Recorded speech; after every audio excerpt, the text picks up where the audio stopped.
పోషకాహారంలో బాగా మిల్లెట్స్తో చేసిన ఆహారం చాలా ఆరోగ్యవంతమైనది.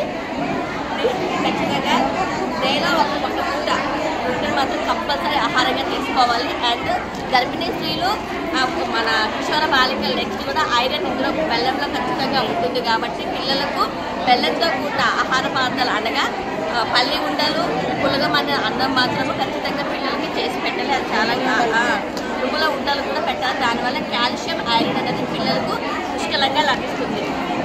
అలాగనే ఇవి సార్ ప్రతి ఒక్కరు ఈ మధ్య కాలంలో అందరికీ డేట్స్ మీద ఒక అవగాహన ఉంది. దాంట్లో బాగానే పిస్తా పప్పు కూడా ఖచ్చితంగా రోజుకు 5 మాత్రం తీసుకుంటే ఆరోగ్యంగా ఉంటుంది, జుట్టు కూడా మంచిగా పెరుగుతుంది. అట్లనే జామకాయలు సి విటమిన్ పుష్కలంగా ఉంటుంది. 4 యాపిల్స్ తినే బదులు ఒక జామకాయ తింటే బాగుంటుంది. అట్లనే గర్భిణీ స్త్రీలకు జామకాయలు ఆరోగ్యంగా ఉంటాయి. అట్లనే సీజనల్గా వచ్చే బత్తాయిలు కూడా దీంట్లో సి విటమిన్ పుష్కలంగా ఉంటుంది. ఇది ఇమ్యూనిటీ పవర్ డెవలప్ చేస్తుంది. అలానే బాలామృతం 7 to 3 years పిల్లలకు చాలా హెల్దీ ఫుడ్. దీన్ని ఖచ్చితంగా గోరువెచ్చని వాటర్లో పిల్లలకు కలిపి తినిపించాలి.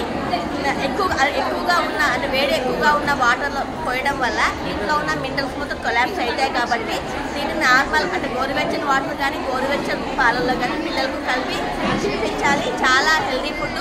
డాక్టర్స్ కూడా ఈ మధ్య కాలంలో బాలామృతం ప్లస్ కూడా రిఫర్ చేస్తున్నారు. బాలామృతం పిల్లలు అనేది పిల్లలకు అందించాలి. శాంపిల్ అతి తక్కువ తీవ్ర లోపు పోసిన పిల్లలకు బాలామృతం ప్లస్ అనేది అంగన్వాడీ కేంద్రాల ద్వారా అందిస్తున్నారు. కాబట్టి ఈ ఫుడ్ని మాత్రం అందరూ సద్వినియోగం చేసుకోవాలి.